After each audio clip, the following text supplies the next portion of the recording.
আৰম্ভ হল 2024-25 নতুন পৰ্যটন বৰ্ষ। আজিৰে পৰা পৰ্যটকৰ বাবে মুকলি হল কাজিৰঙা ৰাষ্ট্ৰীয় উদ্যান। পুৱাৰ প্ৰথমটো কিৰণৰ লগে লগে আৰম্ভ হল কাজিৰঙাৰ নতুন পৰ্যটন বৰ্ষ। পুনৰ প্ৰাণোচ্ছল হৈ উঠিল কাজিৰঙা ৰাষ্ট্ৰীয় উদ্যান। মুকলি কৰা হল বাগৰি বুঢ়া পাহাৰ আৰু কাজিৰঙা বনাঞ্চলৰ আংশিক অঞ্চল। বনমন্ত্ৰী চন্দ্ৰমোহন পাটোৱাৰী, মন্ত্ৰী অতুল বৰা, কেশৱ মহন্তই মুকলি কৰে কাজিৰঙা ৰাষ্ট্ৰীয় উদ্যান। সাংসদ কামাখ্যা প্ৰসাদ তাছাও উপস্থিত থাকে উদ্যান মুকলি অনুষ্ঠানত। ৰাষ্ট্ৰীয় উদ্যান মুকলিৰ পিছতেই জীপ ছাফাৰী উপভোগ কৰে মন্ত্ৰী সাংসদে। অনুষ্ঠানতেই এটা ইকো শ্বপ মুকলি কৰাৰ লগতে দুখন গ্ৰন্থও মুকলি কৰা হয়। একেটা অনুষ্ঠানতেই ইণ্ডিয়ান অইলে এখন গাড়ী কাজিৰঙা বন বিভাগক অৰ্পণ কৰে। গাড়ীখনৰ জৰিয়তে উদ্ধাৰ কৰা হ'ব বন্যপ্ৰাণী। যোৱা বছৰটোত দেশী বিদেশী পৰ্যটকৰ সংখ্যা বহু পৰিমাণে বৃদ্ধি পাইছে।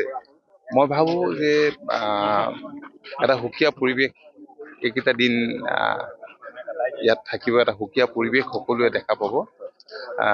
মই বন বিভাগক ধন্যবাদ জনাইছোঁ। মাননীয় মুখ্যমন্ত্ৰীয়ে কাজিৰঙা অভয়াৰণ্যৰ বন্যপ্ৰাণী সুৰক্ষাৰ কাৰণেও যথেষ্ট ব্যৱস্থা গ্ৰহণ কৰিছে আৰু টুৰিষ্টৰ বাবেও কেতবোৰ নতুন পৰিকল্পনা কৰিছে।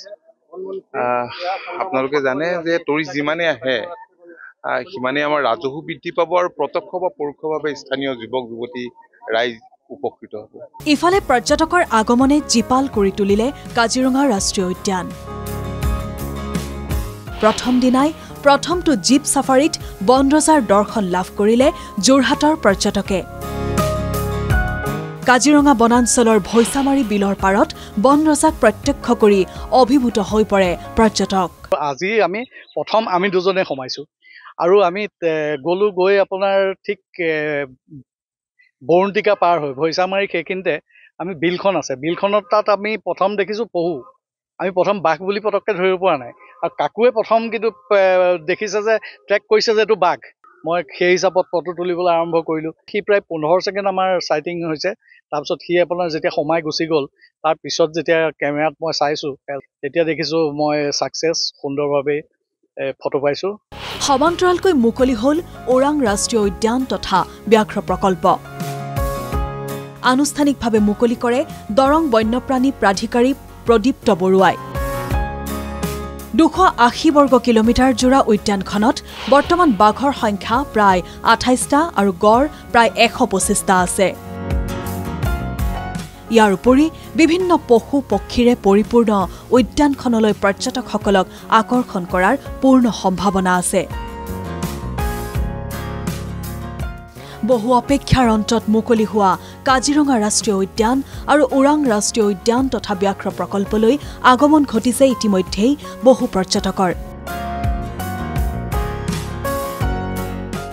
2024-25 বৰ্ষৰ এই পৰ্যটন বৰ্ষটো সফল হওক তাৰেই কামনা কৰিছে এতিয়া সকলোৱে। কাজিৰঙাৰ পৰা কিষাণ ছেত্ৰী আৰু ওৰাং ৰাষ্ট্ৰীয় উদ্যানৰ পৰা মঙলদৈৰ সাংবাদিক লক্ষীনন্দন কলিতাৰ ৰিপৰ্ট NKTV+।